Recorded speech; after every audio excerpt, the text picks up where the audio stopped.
مسلمان اور کافر میں علم اور عمل کے سوا کوئی فرق نہیں۔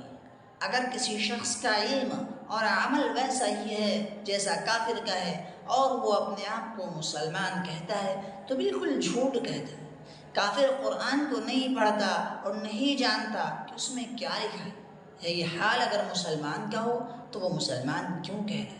کافر نہیں جانتا کہ محمد رسول اللہ صلی اللہ علیہ وسلم کی کیا تعلیم ہے اور آپ نے خدا تک پہنچنے کا سیدھا راستہ کیا بتایا ہے۔ یہی حال اگر مسلمان کا ہو تو وہ مسلمان کیسے ہوا؟ کافر خدا کی مرضی پر چلنے کی بجائے اپنی مرضی پر چلتا ہے۔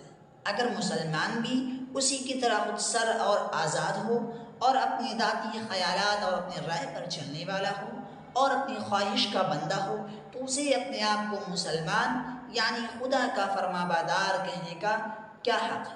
یہی حال اگر مسلمان کا ہو تو اسے اپنے آپ کو مسلمان یعنی خدا کا فرما بردار کہنے کا کیا حق ہے؟ میرے عزیزوں، یہی غرض ہے کہ مسلمان اور کافر میں علم اور عمل کے سوا کوئی فرق نہیں ہے۔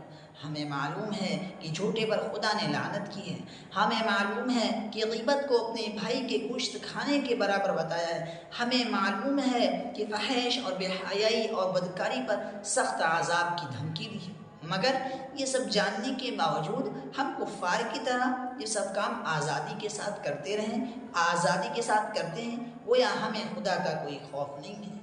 میرے عزیزو، ہم مسلمان ہونے کا بس دعویٰ کرتا ہے۔ اس کی وجہ پر میں نے جتنا زیادہ غور کیا اتنا ہی مجھے یقین ہوتا چلا گیا کہ ہم میں اور کفار میں بس نام کا فرق رہ گیا۔ میرے عزیزوں، خدا را اپنی جانوں پر ظلم نہ کرے۔ آپ یہ مت سمجھیے گا کہ میں مسلمانوں کو کافر بنانے چلا ہوں۔ نہیں، میرا یہ مقصد نہیں ہے۔ میرا مقصد یہ ہے کہ جو کچھ کھویا گیا ہے اس کو دوبارہ حاصل کرنے کی کچھ فکر کی جائے۔ کھوئے ہوئے انسان کو فکر اسی وقت ہوتی ہے جب اس کو معلوم ہو کہ اس کے پاس کیا چیز تھی اور وہ کیسی قیمتی چیز تھی، لیکن ابھی تک ہمیں احساس نہیں ہوا ہے۔ تو دعا کرتا ہوں کہ اللہ تعالی ہم سب کو احساس دلائے کہ ہمارے پاس کتنی قیمتی چیز تھی لیکن ہم نے اس کو کھو دیا۔ میرے عزیزو، خدا را اپنی جانوں پر ظلم نہ کریں۔ ہمارا جینا اور مرنا صرف اور صرف اللہ تبارک و تعالیٰ کے لیے۔ ہم دنیا میں اسی لیے تو میرے عزیزو بھیجے گئے ہیں۔ دنیا میں ہمارا آنے کا مقصد یہ نہیں ہے کہ ہم اچھی سی زندگی گزاریں اور اپنی مرضی کے مالک بنیں۔ قرآن میں کیا لکھا ہے، ہمیں کس چیز سے منع کیا ہے، آپ صلی اللہ علیہ وسلم کی کیا تعلیم ہے، آپ صلی اللہ علیہ وسلم نے کن کن چیزوں سے منع کیا ہے، ہم اس کو جانیں۔ ہم دنیا میں اس لیے نہیں بھیجیں گے کہ ہم بھی کافروں کی طرح اپنی زندگی گزاریں۔